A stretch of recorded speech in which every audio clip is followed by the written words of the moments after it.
प्रिय मित्रांनो, आज गुरुवार आणि 16 जानेवारी आणि आजच्या दिवशी आपण संत जोसेफ वाझ ह्या संताचा सण साजरा करीत आहोत। हे आपल्या गोव्यातले धर्मगुरू, अनेक वर्ष त्यांनी गोव्यामध्ये परमेश्वराची स्तुती गौरव करून ते धर्मगुरू झाले आणि जातीचे मिशनरी बनले। कारण ते गोव्यात राहिले नाहीत, परंतु त्यानंतर ते श्रीलंका ह्या देशात गेले आणि श्रीलंकात मिशन कार्य करून त्याने घरात दारात प्रत्येक माणसाशी सहयोग करून त्याने ख्रिस्त हाच आपला तारणार आहे आणि तो ख्रिस्त हाच आपला देव आहे याची जाणीव करून दिली आणि त्या ठिकाणी 25 वर्ष कार्य केले। प्रिय मित्रांनो, ह्या संतांच्या कार्यामुळेच आज आपल्याला देवाचे आभार मानणे आवश्यक आहे। कारण तो स्वतः भारतीय असून तो त्या ठिकाणी गेला आणि त्या ठिकाणी सगळे बुद्धिस्ट लोक होते, पण तरी देखील त्याने त्या ठिकाणी प्रभू येशूची सुवार्ता दिली आणि इतकी प्रबळपणे दिली की हजारो लोक ख्रिस्ती झाले आणि त्याने ठिकठिकाणी देवळं उभारली।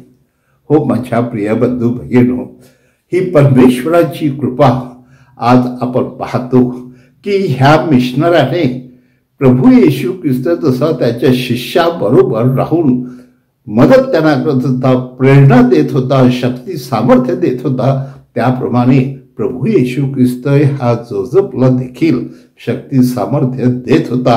आणि विशेष करून 17व्या शतकामध्ये त्यांनी हे जे कार्य केलं आहे ते कार्य पाहून आपल्या सर्वांना आनंदच वाटेल।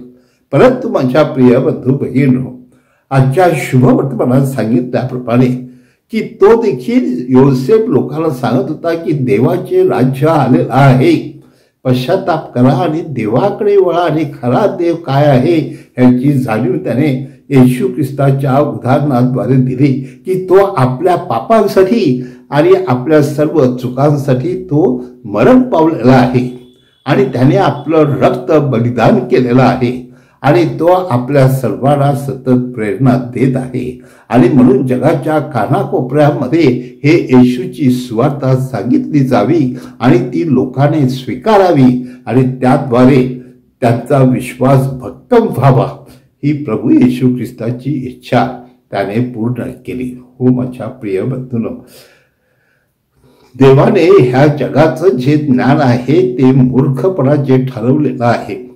कारण हे जग आपल्या स्वतःच्या स्वार्थानुसार आणि फायद्यानुसार ज्ञानाकडे पाहते, परंतु प्रभू येशू ख्रिस्त माणसातील मनुष्यपण पाहतो आणि माणसाचं मनुष्यपण पाहून त्याला देवत्व कसं प्राप्त करता येईल ह्या दृष्टिकोनातून त्याने योसेफला मदत केली आणि त्यामुळे जोसेफ वाझ ह्या संपूर्ण श्रीलंकेमध्ये प्रसिद्ध झाले। हो माझ्या प्रिय बंधू भगिनींनो, त्यांच्यामुळेच आज आपण पाहतो की जवळजवळ 6.5% हे लोक श्रीलंकेचे लोक कॅथलिक आहेत आणि म्हणजेच 12 ते 13 लाख लोक ख्रिस्ती झालेले आहेत। ह्या कार्याबद्दल आपण परमेश्वराला धन्यवाद देऊया आणि ह्या संताचा आपण गौरव करूया।